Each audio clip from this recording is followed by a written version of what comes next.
আমরা এখন মন্দিরে এসেছি, দক্ষিণেশ্বর মন্দির।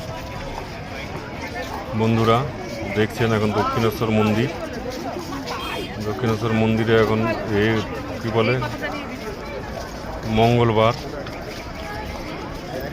দক্ষিণেশ্বর মন্দিরে আপনি চাইলে এখানে জুতো রাখার ব্যবস্থা আছে, না হলে আপনি নিজে যদি গাড়ি নিয়ে আসেন গাড়িতেও রাখতে পারেন।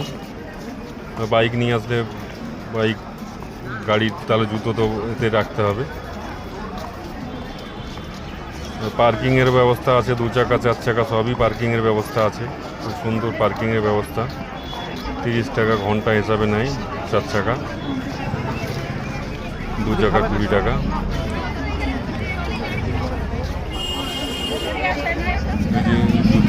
জুতো রাখার জন্য কাউন্টার এগুলো। সুন্দর সুন্দর গেট এদিকে।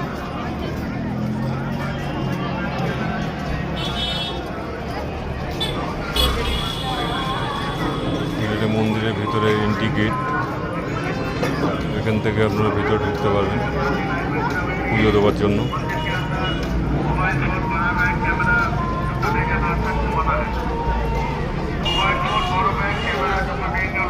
এই যে মন্দিরের গেট ঢুকতে হচ্ছে, কোনো রকম ঝুট ঝামেলা নেই, সুস্থভাবে ঢুকতে পারবেন। ঢুকে পুজো দিয়ে আপনি বেরিয়ে আসতে পারবেন। সে চাইলে এখান থেকে বেলুড় মাঠেরও যাওয়ার ব্যবস্থা আছে। নৌকো করে যেতে চাইলে নৌকো করে যেতে পারবেন, গাড়ি নিয়েও যেতে পারবেন, যেটা আপনাদের খুশি।